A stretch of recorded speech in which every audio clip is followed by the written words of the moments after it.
You know, I've been around for a while. I've met some interesting people. Done some crazy things.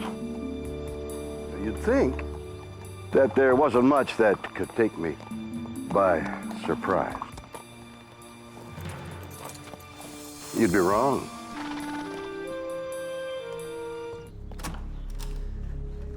The world is full of stories and science and things that amaze and confound me every single day. Incredible mysteries that keep me awake at night.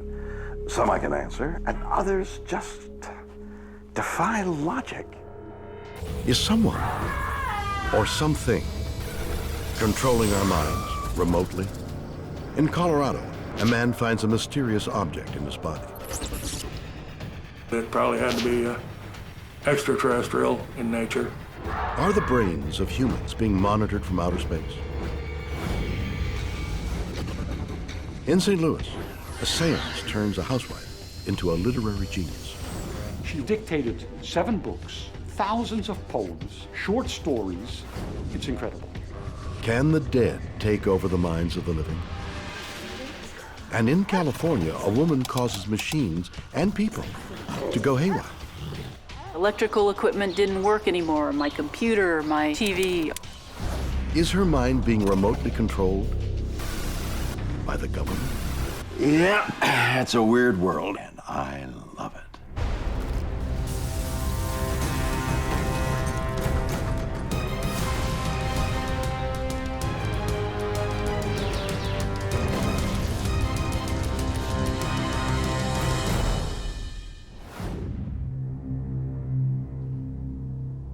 Frightening, isn't it? There's an actual X-ray of construction worker Patrick Lawler. He went to the dentist complaining of toothache. Instead, he found a 4-inch nail embedded in his skull from his nail gun. It's amazing what you can find inside people. Here's another, a cell phone hidden inside an inmate. How did he get my phone number? And this one, a man who accidentally swallowed some scissors while using them as a toothpick. And, here's one of mine.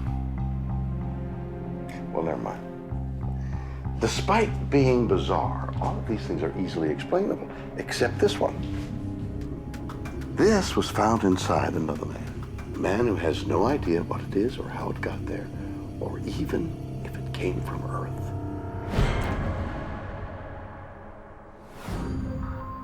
Yuma County, Colorado, 1998. Cement contractor Tim Cullen is on a routine job when he suffers an injury. I was doing some work for a farmer early in the summertime, and I'd hit my thumb with a hammer, melted it pretty good. My wife, she's a nurse. She said, well, you might as well go, why don't you go to the doctor and get it looked at?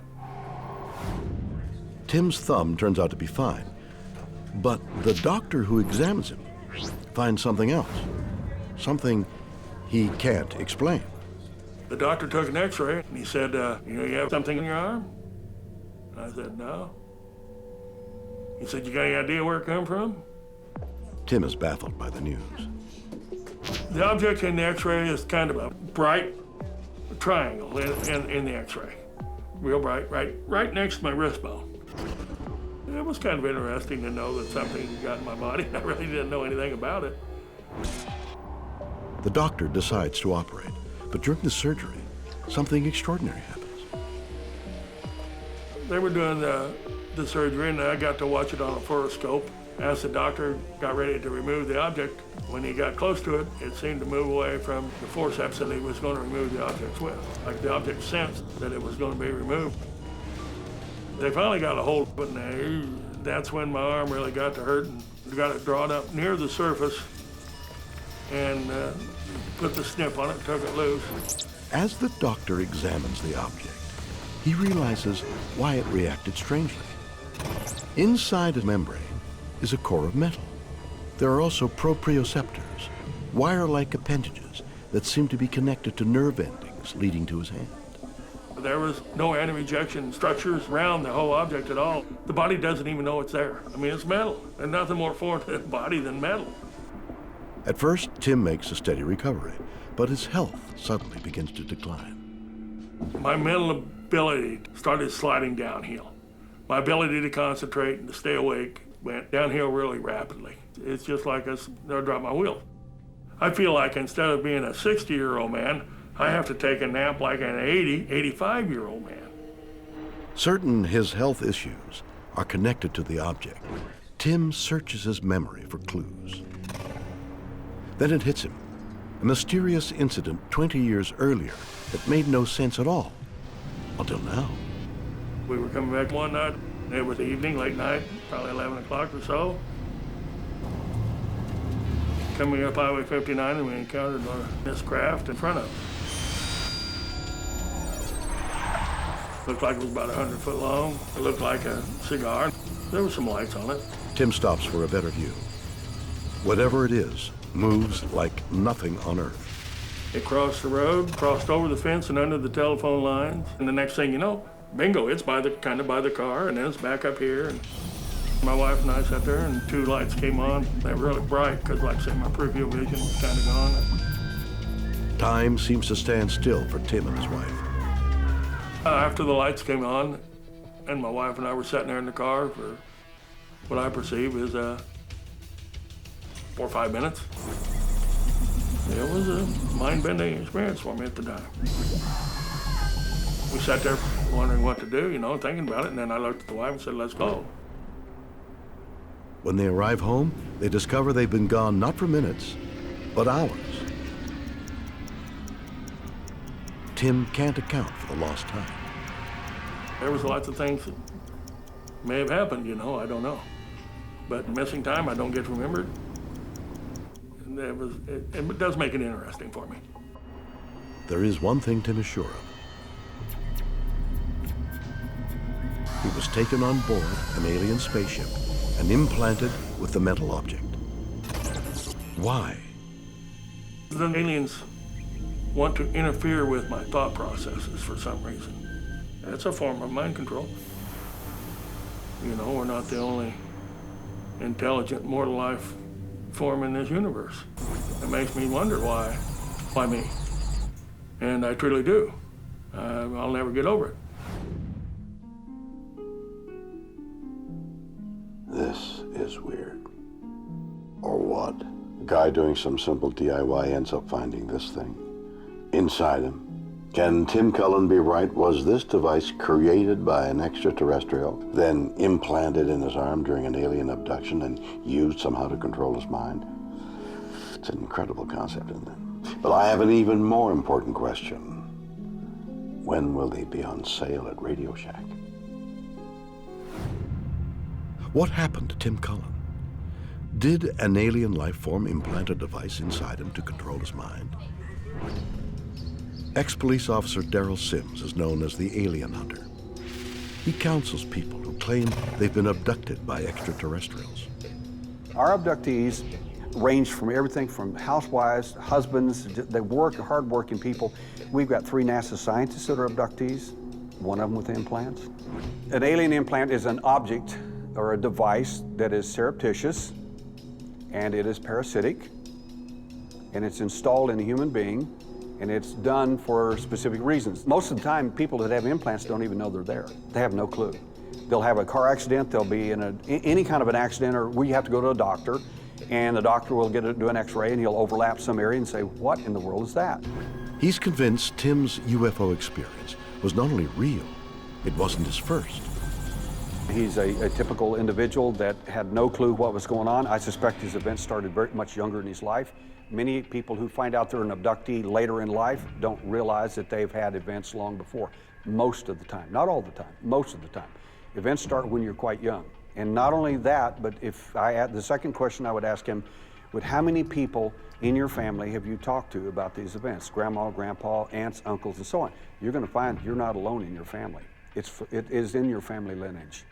But why did Tim have no memory of what happened? Once the encounter takes place, they leave on the individual what is called a screen memory. This is often the true false memory syndrome. They leave an imagery and thoughts and feelings with you. The majority of them are not pleasant experiences. Despite this, Tim knew something inexplicable was happening to his body and his mind. For the first 20 years when I had the implant in my body, I believe I was smarter. My mental function was greatly enhanced. I believe the implant was there to mentally stimulate me.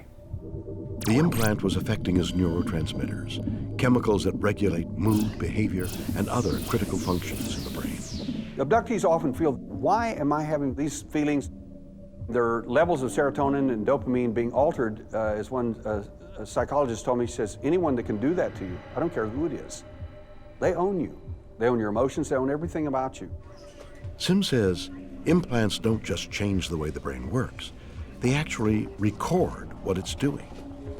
They're there to do a job, and one of the things they're to do is to collect huge amounts of information, particularly emotions, enormous amounts of emotions, a huge wide variety and span of emotions, and to collect them and to bring them back. But why would aliens implant these devices in humans? That's the $64,000 question. Everybody's focusing on the wrong thing. That's what bothers me. I come from an intelligence background. The whole thing's an intelligence problem. It always has been.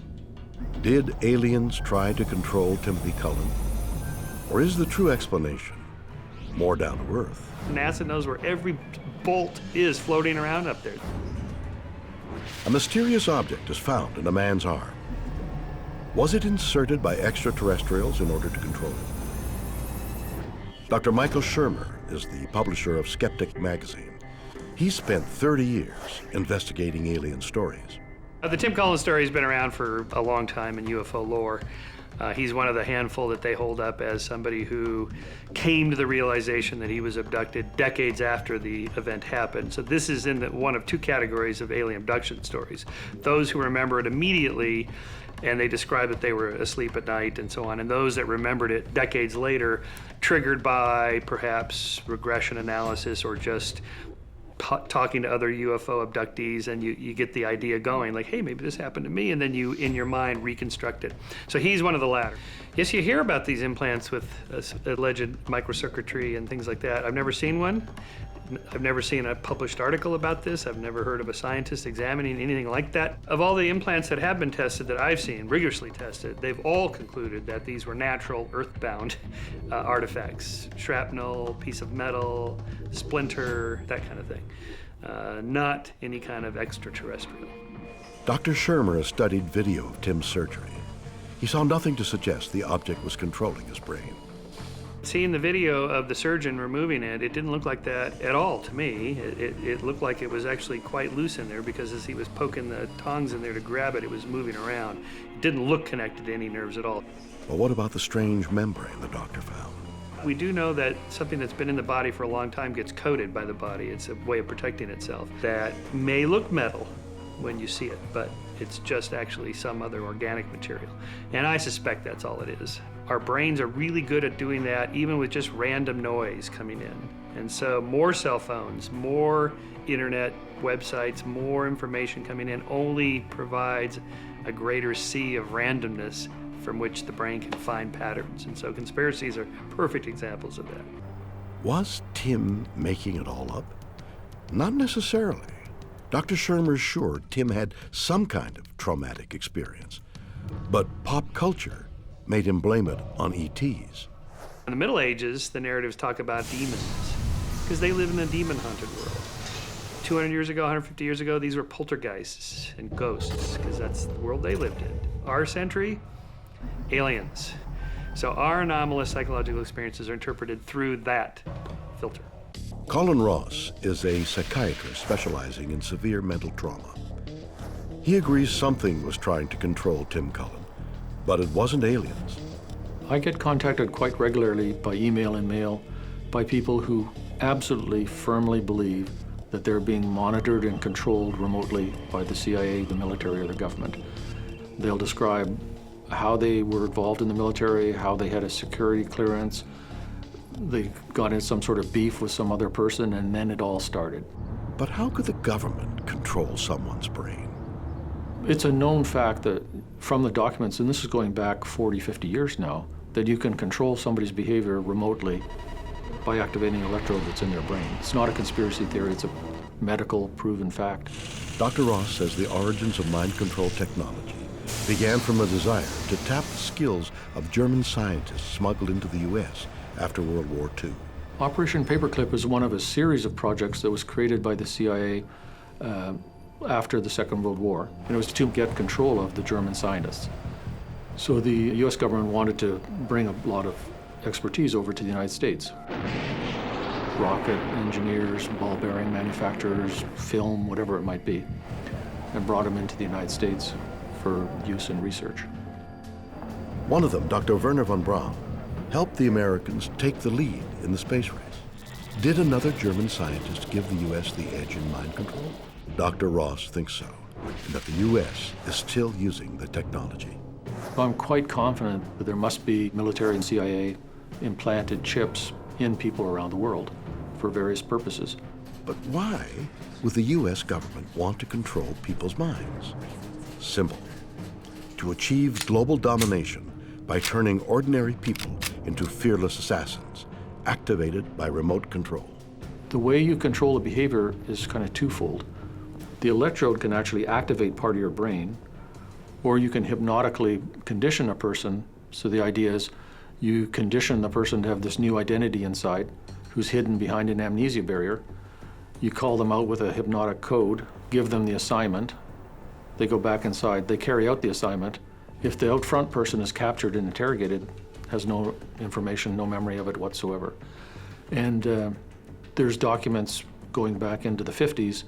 This was actually done and used operationally by the military and the CIA, actually going back to the Second World War.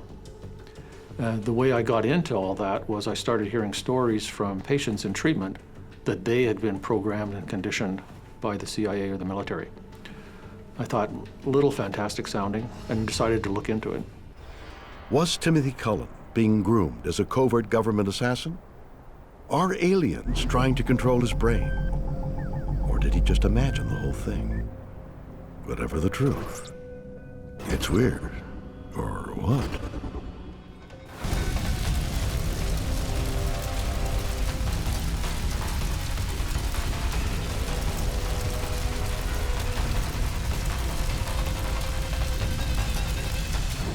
A seance turns a housewife into a literary genius. She only has an 8th grade education, which is quite amazing.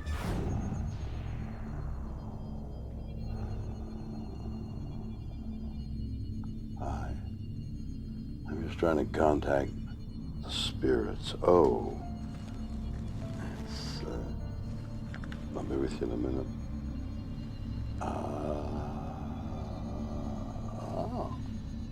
L. WTFLOL. Means nothing to me. But do Ouija boards really work? Millions think so. It was invented as a harmless parlor game over a century ago. Since then, it's become a tool regarded by many as the only genuine way we can communicate with the dead. Well, they're dead wrong. There's another way. And it won't just give you a few random letters, but enough to fill entire libraries. All you need is your mind. July 8th, 1913, St. Louis, Missouri. At the height of the progressive era, the suffrage movement is working to bring women the vote and unshackle them from traditional roles. One of the newly liberated women is housewife Pearl Lenore Curran, who is enjoying a visit from her neighbor. Pope Curran was born in 1883. She only has an 8th grade education. She wasn't really passionate about anything. Physicist and author Dr. Jan van der Zande is an expert on mediums and psychic phenomena. She didn't read much, she didn't travel much. So here you have a lady who's, let's put it this way, boring. The fashion of the day, Pearl and her friend are playing with a Ouija board, trying to contact spirits. The Ouija board is a board where all the letters of the alphabet are in a circle. And in the center, you put a glass upside down. And then you have about 2 or 3 people in the room put their hands on the glass. And if someone there is a medium, the glass will start spelling out words. Despite many attempts, they fail to raise the dead. But Pearl is persuaded to try one last time. They were playing, and all of a sudden the thing really started moving. There was no way she knew where it was going. The spirits were using her to move the planchette on the Ouija board. Someone or something is communicating with them. The glass begins to spell out a message. Many moons ago I lived. Again I come. Patience worth my name. Wait, I would speak with thee. Good friends, let us be merry. The time for work is past. Let the tabby drowse and blink her wisdom to the fire log. Now that is not normal English. They are connecting with someone named Patience Worth. Who was she? Patience Worth claims she was born in 1649 in rural Dorchester in England. And when she was about 30, she claimed she came to the US in Nantucket. And there, when she was 44 or 45, she was killed by the Indians. Patience's essence is overwhelming. She is so powerful, Pearl suddenly realizes she no longer needs the Ouija board. She starts getting the words before the thing even moves. So that's how she knew she was the medium. She's hearing the voices and the dictation from Patience. And she's what they call a mental medium, where she's awake, and the spirit dictates, so she hears what the spirit says. The spirit doesn't take over. They don't take over her mind. They talk to her. This is what's called clairvoyance, where you have a medium giving a clairvoyance demonstration. She will go to the audience and say, I have this message for you. I have your uncle here and he's telling me this, or I see him standing beside you and he's telling me this. That's clairaudience, like she was, where she hears the voices. She was seeing images, pictures, while she was getting Patience talk to her. And that was then written down. So that's how she developed. Over the coming months, Pearl's literary output is prolific. Patience dictated 7 books, thousands of poems, short stories. It's incredible. Her stories are filled with obscure details of 17th century life, things she simply could not have known. Pearl publishes her work. The critics love it. For example, the New York Tribune, it's a famous paper, review of her book called Hope Trueblood, a work approximating absolute genius. I mean, what kind of comments are those? They're incredible comments. Then the New York Evening Post. The unusual distinction about this Patience Worth is her exceptional, consistent intelligence. You ever talk about an 8th grade woman who's dictating this? Ladies' Pictorial of London. This book will stand as a landmark of fiction by a new writer who will take a prominent place among great writers. This is what's so impressive about this woman and the books that she wrote down. Pearl's unlikely transformation attracts the attention of skeptical scientists who seek a rational explanation. Dr. Franklin Prince, he has a PhD from Yale, and he was the head of the American Society for Psychical Research. They asked him to investigate her. So he spent several weeks interviewing her, sitting in on her sessions when she was writing. But the doctor finds no evidence of deception. His conclusions were that Mrs. Curran was not fraudulent, and she was not nuts or anything like that. She was a normal person.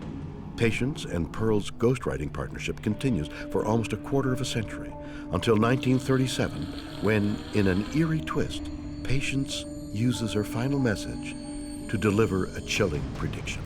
Patience actually told her in the last communication that the end was drawing near. And all of a sudden she got sick and she died. There's no doubt about it in my mind. This is a case of mental mediumship where spirits communicate with her. It's an incredible story. You know, people often ask me if I use a ghostwriter with all these memoirs and novels and poetry that I've published over the years, and I'm not ashamed to say I do. Not that I couldn't do it all by myself. Obviously, I'm a busy guy with a busy schedule. This is Fred. He's very talented. What you got going for me today?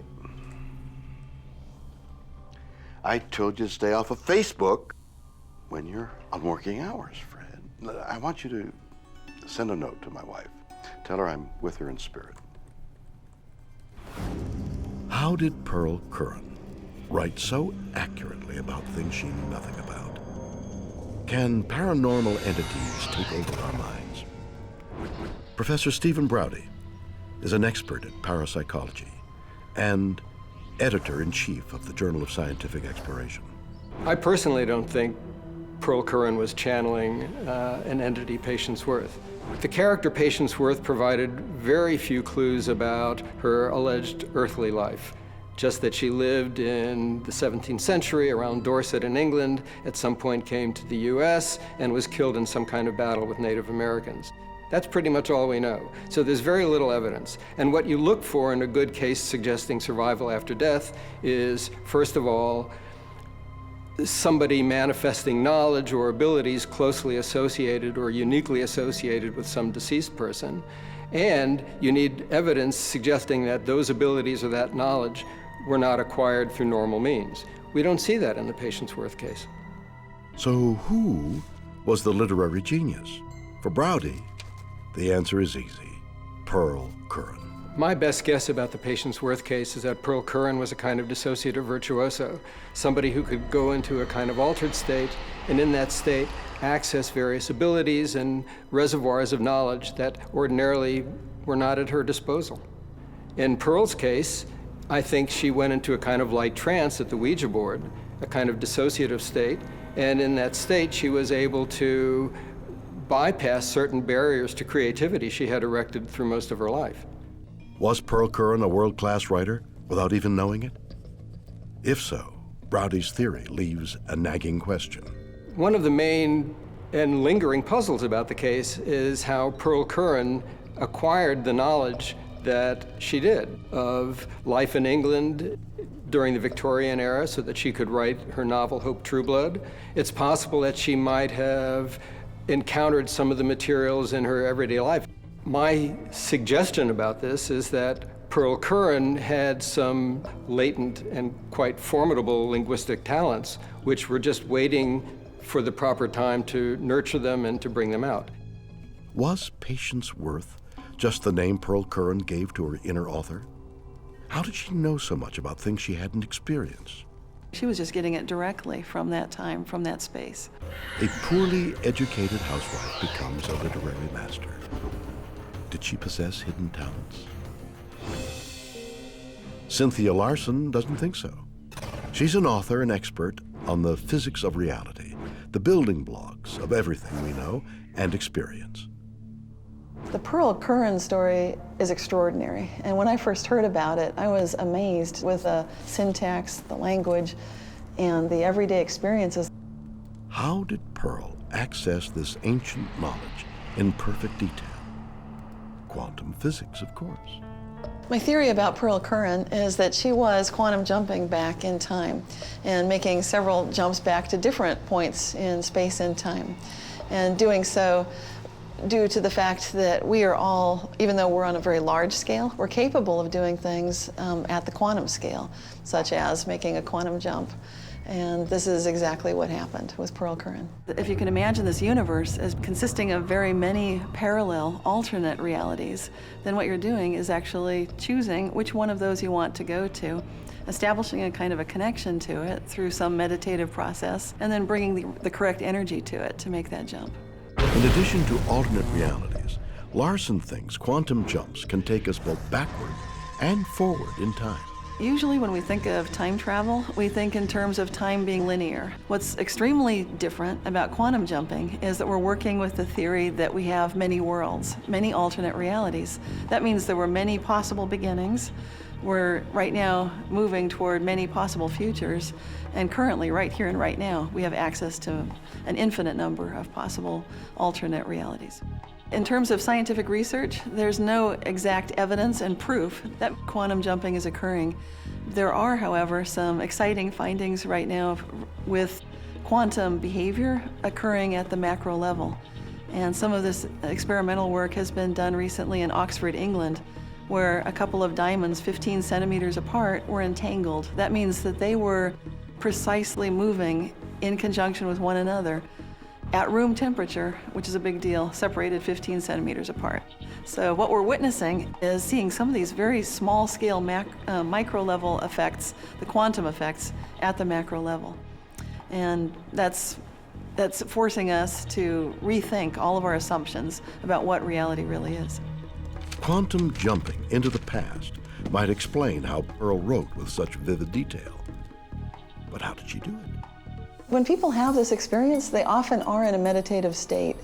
I think what Pearl was able to do by staying in that mindset, she was literally making what you might call a quantum jump into that reality, that for her it was extremely real. And so when the words came through, it wasn't something that she was interpreting, she was just getting it directly from that time, from that space. What makes Pearl Curran's story so believable is we can see that she was clearly connecting with very definite times and spaces. Did Pearl Curran access some hidden talent to write her novels? Or was she quantum leaping back and forth through time? Psychic Ellie Crystal sees no need to dispute Curran's version of events. Pearl could not have known the information that she was writing about. She did not have access to the computer technologies we have today. Pearl wrote all her books based on her connections with the collective unconscious and an entity she called Patience Worth. But how was she able to contact the spirit? Crystal is certain that Pearl was, like herself, a psychic. As a psychic, you're moving your consciousness from this reality to another reality, getting information and bringing it back. To show just how easy it is to tap into information from the dead, Crystal is going to demonstrate by contacting the spirit of none other than Pearl Curran. The energy of Pearl is still in the grids.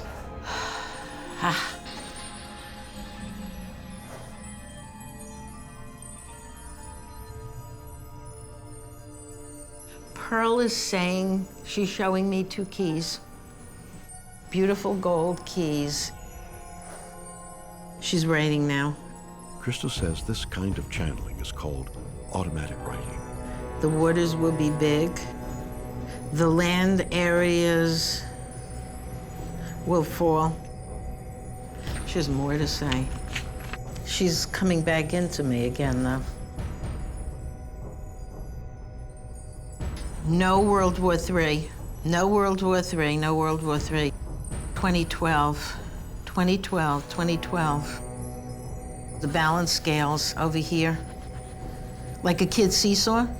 When I'm doing automatic writing, I just let my hand go across the page and write whatever comes out, and it just goes and goes and goes to a point where you just have this feeling of being complete. And then you look down and you see what you wrote. Is this how Pearl wrote her bestsellers? If you can look at our reality as a hologram, okay? It's consciousness, it's like a hologram, and it's made up of grids. Within those grids is everything that ever existed in this reality or anything else that's going on simultaneous to it. What she did as a channeler, she would take her pen and her paper and she would tap into the grids.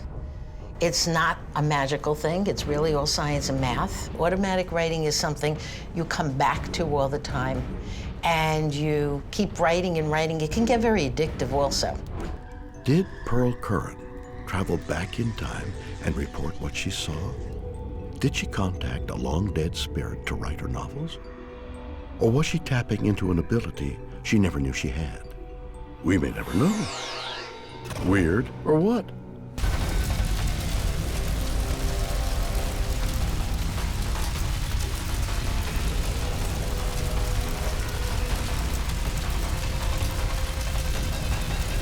In California, a woman causes machines and people to go haywire. Electrical equipment didn't work anymore. My computer, my TV. Oh my God. You know, I wish I had one of these when I was a kid. Isn't this amazing? It's hard to believe, isn't it? I can control every movement of this tiny device. Up, yeah, and watch this. Down, down, up. I have complete power over it. I can make it perform even the most intricate of maneuvers without even... Guess I need more practice. Wireless devices like this are no longer a novelty.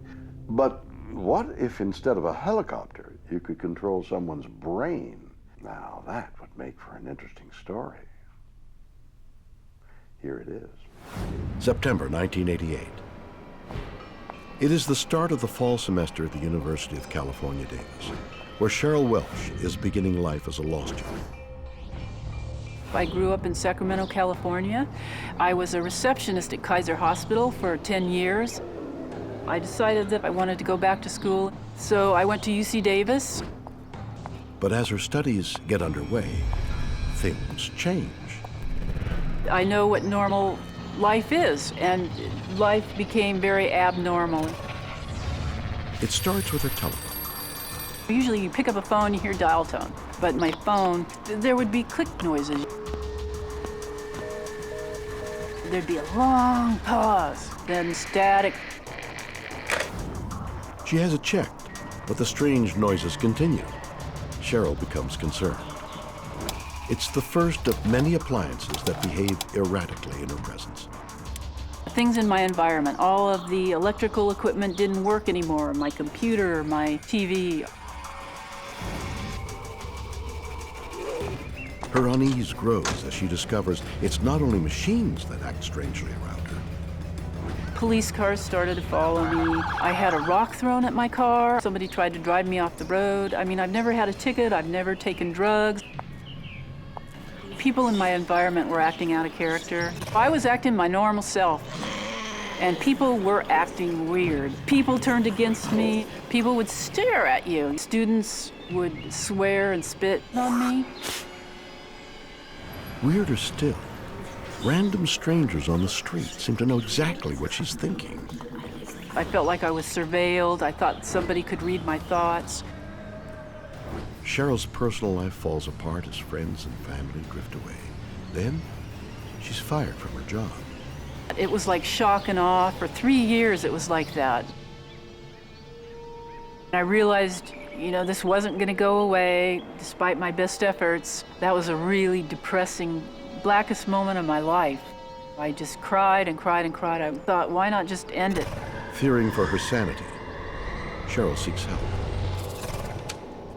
So I went to my advisor, and I was having trouble academically, and she helped me get through this, and she was the only one that believed me. Her advisor comes to a quick conclusion.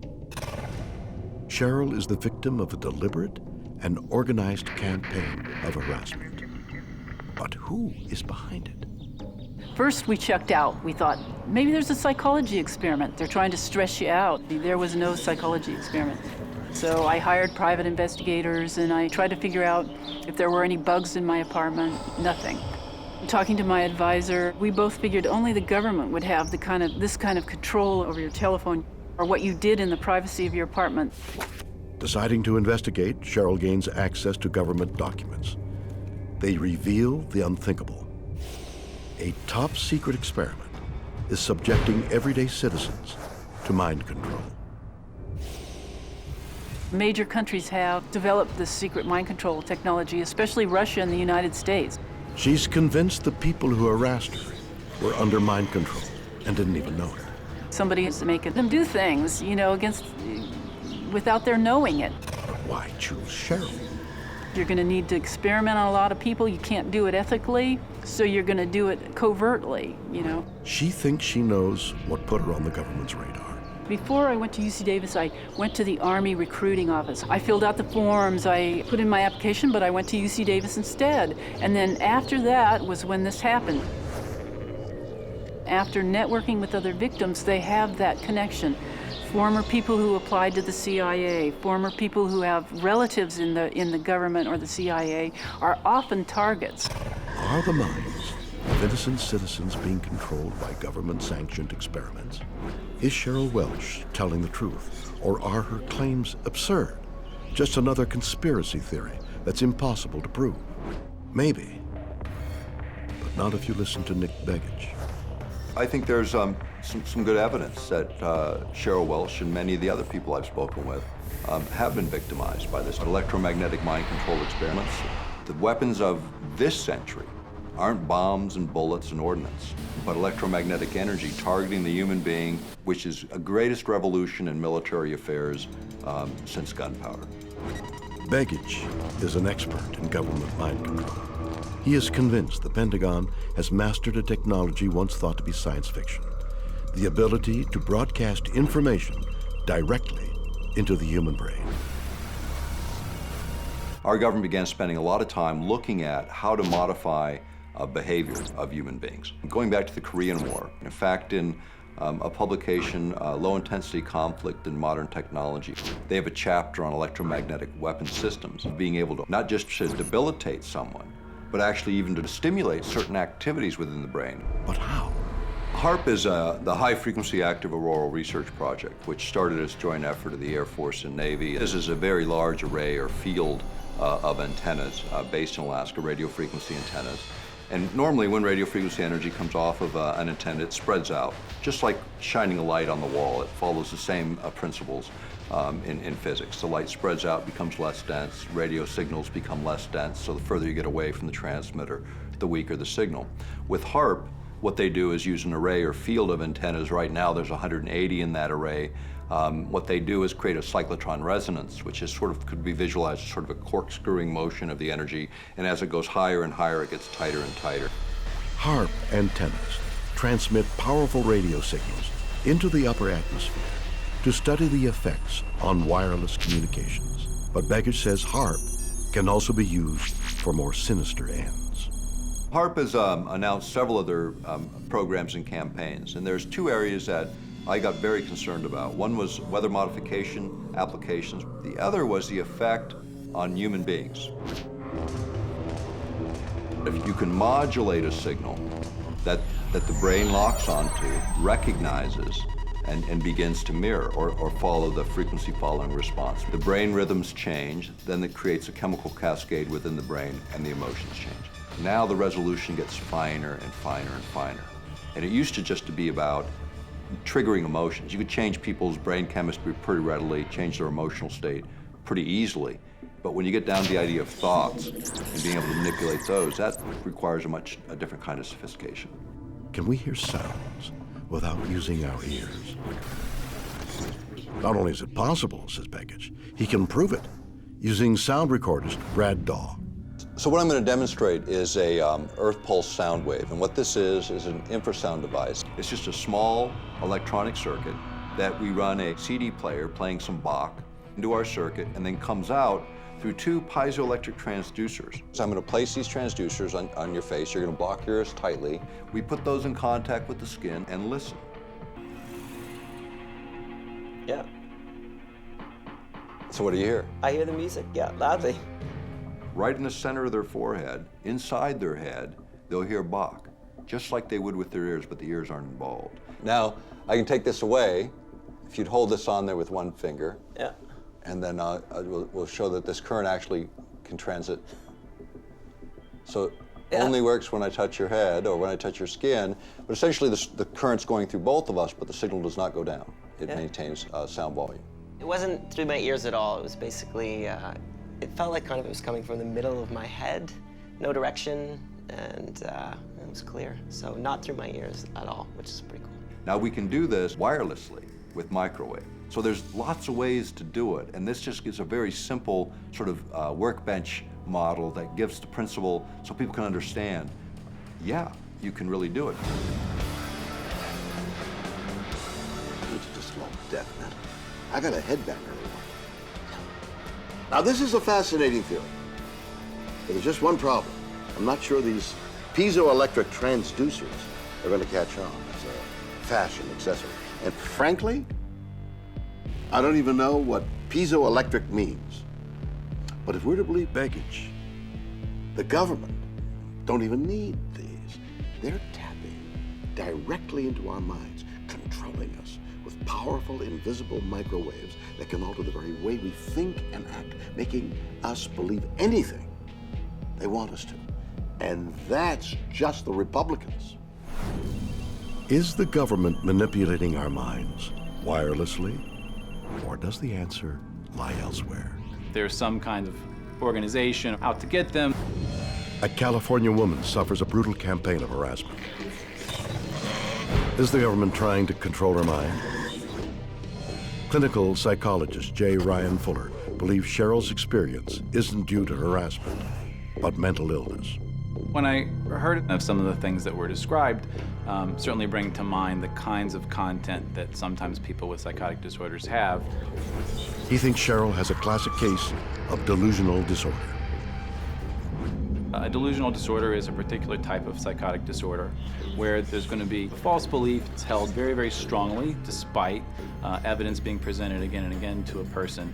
And it's going to be, in that case, when it's the non-bizarre kind of delusion, information that people within that cultural group would believe could happen, but in this case, there doesn't seem to be any evidence to support it. So one might think that their spouse is constantly cheating, and that would be a jealous type. If it's a persecutory type, it could be that I'm being harassed by the police or the FBI, despite the facts that there isn't evidence to confirm that that's actually going on. And so I might believe that my mother-in-law is trying to poison me with her cooking. It's something that could happen in the real world, but there isn't any evidence to confirm it. But what about the strangers who spit at Cheryl in the street? The interpretation that people are going to be insulting them or hostile or have malicious intent is very, very common. It could be that I'm being harassed by the police or the FBI. There's a conspiracy, there's some kinds of organization or people kind of out to get them that's going to sort of lead to sort of suspiciousness and hypervigilance and things like that. Ironically, Cheryl could be making it worse. There is evidence, in fact, that by struggling with it and sort of fighting it and working to change it, that does in fact increase the one's stress level and increase anxiety. And now, more than in years past, there's a growing body of literature that in fact changing that dynamic, not necessarily changing the belief system, the delusions, but rather changing the strategy of fighting it might be a way to help treat these people. If you think about the delusions themselves, and it really does depend on the content and the person, because someone could be putting themselves and others at great risk, because there are cases where someone with a delusional disorder can be, angry, aggressive, and even physically violent. There are other cases where the real harm is going to come from the negative emotions they experience as a function of the belief. So they end up becoming incredibly depressed, incredibly anxious, incredibly lonely, socially isolating. And so now they're not only suffering all the emotional pain, now they're also denying themselves the social support and possibly the kinds of meaning and vitality they might get from other kind of life pursuits. And so there can be a great deal of suffering. Is Cheryl Welsh suffering from delusions? Or is the real explanation even more out there? Trish McGregor has written about the paranormal for over 30 years. She thinks she can explain at least one of Cheryl's experiences, her strange encounters with electrical equipment. My theory about Cheryl Welsh is it could be the Pauli effect. The Pauli effect is a label, a term, that grew out of a phenomenon that used to happen whenever Wolfgang Pauli, who was a theoretical physicist, would walk into a science lab and equipment would spontaneously break down. Wolfgang Pauli was a brilliant Nobel Prize-winning physicist who counted Einstein himself among his many admirers. But Pauli is also remembered for his ability to cause lab equipment to malfunction simply by being near it. In 1950, he walked into a lab in Princeton where they had a particle accelerator, and it caught on fire and burned. This lab in Hamburg banned Pauli from the lab. I mean, that's how prominent this whole phenomenon became. Even stranger, the Pauli effect didn't stop at the laboratory. On Pauli's second honeymoon, he and his wife set off for a car trip. He had a new battery in the car, and the battery died. And Pauli said, the Pauli effect, here it is. It would happen in other strange ways, too. One time in Hamburg, Pauli and two friends met for lunch. And after the 3-hour lunch, the two friends realized that the entire time they had been sitting on whipped cream. And Pauli hadn't. It wasn't the fact that he was a klutz. It wasn't like he was stumbling into equipment. He would walk in, and without doing anything, the equipment would spontaneously just break down. They kept saying, oh, it's coincidence. This is scientifically impossible. And yet it kept happening. Is Cheryl suffering from the Pauli effect? McGregor says we can't dismiss the possibility. I don't think we can say to Cheryl Welsh, what you experience is not real, because it is. It's real to her. Cheryl Welsh, the victim of a series of bizarre coincidences? Was she the target of a government experiment in mind control? Or is it all in her head? Weird or what?